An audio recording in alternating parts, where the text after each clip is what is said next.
योगी जी जय श्री राम।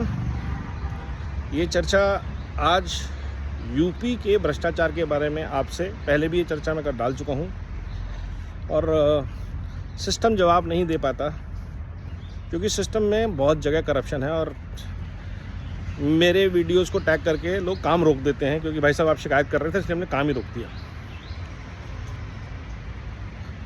यूपी में भ्रष्टाचार है, एक बहुत समस्या है, सबको पता है, लेकिन नोएडा में जो पुराना भ्रष्टाचार चल रहा है आपके आने से पहले का 2016-17 से पहले का, वो ख़त्म नहीं हो रहा। और उसका सबसे बड़ा जो प्रूफ है वो है बिल्डर माफिया और नोएडा अथॉरिटी के बीच की सांठगांठ। क्योंकि आज भी 10 साल बाद भी नोएडा अथॉरिटी के जो अफसर हैं वो बिल्डरों के खिलाफ जो भी केसेस हैं उनमें बिल्डरों पर एक्शन नहीं ले रहे, कड़ी कार्रवाई नहीं कर रहे। आज भी रजिस्ट्रियाँ नहीं हो रही, आज भी फ्लैट लोगों को मिले नहीं हैं, आज भी सुविधाएं पूरी नहीं हैं और पूरा पैसा गया हुआ है और कोई बिल्डर जेल में नहीं है, किसी का पैसा वापस नहीं हुआ। आप 100 से ज़्यादा सोसाइटीज़ का आज तक IFMS ट्रांसफ़र नहीं हुआ है और वो हर सोसाइटी का IFMS कम से कम 20 से 25 करोड़ का है। इंटरेस्ट के साथ अगर जोड़ेंगे तो कम से कम 100 करोड़ रुपया। अब आप अंदाज़ा लगा दीजिए 100 सोसाइटीज़ का अगर 100 करोड़ है तो कितना 10,000 करोड़ रुपया तो बिल्डर ने सिर्फ सोसाइटीज़ को ट्रांसफ़र करना है AOS को। फैसिलिटीज़ आज तक पूरी नहीं है, बिल्डर ने STPs नहीं बनाए, चालान AOS का कट रहा है। बिल्डर्स ने फायर सेफ्टी सिस्टम नहीं बनाए, रिस्क में जान रेजिडेंट्स की है। और ये सारा हुआ क्योंकि बिल्डर्स और नोएडा अथॉरिटी के अफसरों में बाकी डिपार्टमेंट्स के अफसरों के बीच मिली भगत थी। इसलिए नोएडा अथॉरिटी के कई अफसरों की दुकानें हैं, मकानें हैं, प्लॉट्स हैं और ये भ्रष्टाचार सबको पता है, लोगों के नाम हैं, मतलब लोगों ने स्लीपिंग पार्टनर बन के प्रॉपर्टीज़ की डीड साइन की हुई है। और आज मैं भुक्तभोगी हूँ इसका, जहाँ हम केस लड़ रहे हैं और नोएडा अथॉरिटी में फर्जी नक्शे पास हुए हैं जो नक्शे नोएडा अथॉरिटी में भी नहीं है, जिसके बेसिस पे एसेट्स को बेचा जा चुका है फर्जी लोगों द्वारा। और ये भ्रष्टाचार तब शुरू हुआ जब बिल्डर ने भागने की तैयारी करी। उसने एसेट्स बेचने की कोशिश करी, किसी अथॉरिटी के ऑफिसर ने उसको बोला होगा कि भैया हमारी भी पत्ती डाल लो।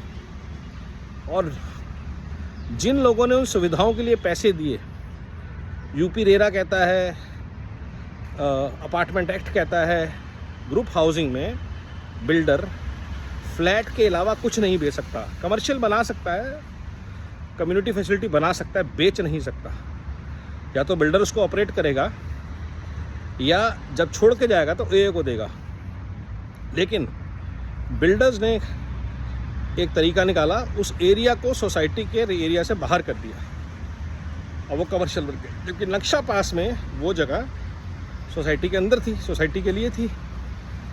ये सारा घालमेल आज RP के नाम पे बिल्डर कर रहा है, सुप्रीम कोर्ट की देख रेख में हो रहा है। लेकिन जो लोग हैं उनकी आवाज़ें नहीं सुनी जा रही। ED रेड्स मारता है, लोग छूट जाते हैं, जेल में रहते हैं, लेकिन गेम पीछे चलता रहता है और सबको पता है कि ये गेम में पकड़े जाएंगे तो 500,000 करोड़ सबने अंटी में कर रखा है। और ये स्पेसिफिकली मैं एक बिल्डर जिसके साथ मैं लड़ रहा हूँ उसकी तो बात मैं कर सकता हूँ, 3 Cs, जिसका लोटस बुलेवार्ड, लोटस पनाश, हेसेंडा करके एक कंपनी है, 3 Cs डेवलपर्स करके कंपनी है, ग्रेनाइट गेट करके कंपनी है और ऐसी कई कंपनियों का झालमेल है इनका, जहाँ से पैसा निकाला गया है, पैसा डाइवर्ट किया गया है। अगर एक प्रोजेक्ट का पैसा था तो उस प्रोजेक्ट में क्यों नहीं लगा जिसकी वजह से प्रोजेक्ट डिले हुआ? आज तक रजिस्ट्री नहीं है, लोग भुगत रहे हैं। अगर 2012 में ये प्रोजेक्ट डिलीवर हो जाता तो 2026 में लोग कानूनी लड़ाई नहीं लड़ रहे होते। तो ये जो भ्रष्टाचार है इसका अंत कैसे होगा? ऑफिसर्स और बिल्डर की मिली भगत पे गाज कब गिरेगी? सुप्रीम कोर्ट में, हाई कोर्ट में केस चलते रहते हैं, तारीख मिलती रहती है, वकील जाते रहते हैं, बड़ा लॉयर कर लो, छोटा लॉयर कर लो, इसकी जान पहचान है, वो जान पहचान है, हाई कोर्ट में इसकी सुनते हैं, 2-2 लाख की सुनवाई है, हम पैसे दिए जा रहे हैं, जबकि गलती हमारी नहीं है, पैसा हमने पूरा दिया, नंबर 1 में दिया। तो जब तक ये भ्रष्टाचार ख़त्म नहीं होता। नोएडा जैसी जगह टू स्टार्ट विथ हम किस तरह के विकास की, किस तरह की कर्मयोग की उम्मीद करें, एरिया ऑफ एक्सीलेंस की उम्मीद करें नोएडा के लिए। हम वर्ल्ड क्लास इंफ्रास्ट्रक्चर ज़रूर बना लेंगे, लेकिन अगर ये करप्शन ख़त्म नहीं होगी, अथॉरिटी के अंदर नेक्सस ख़त्म नहीं होंगे, और जो लोग शिकायत कर रहे हैं उनके पीछे, अब ये वीडियो डालते मुझे धमकी भरे फ़ोन आएंगे, हमेशा आते हैं कि आपने वीडियो क्यों डाल दिया, आपके पास क्या प्रूफ है। प्रूफ मेरे पास नहीं है। प्रूफ ये है कि प्रोजेक्ट डिले है, डिलीवरी नहीं हुई है, रजिस्ट्री नहीं हुई। क्यों नहीं हुई है?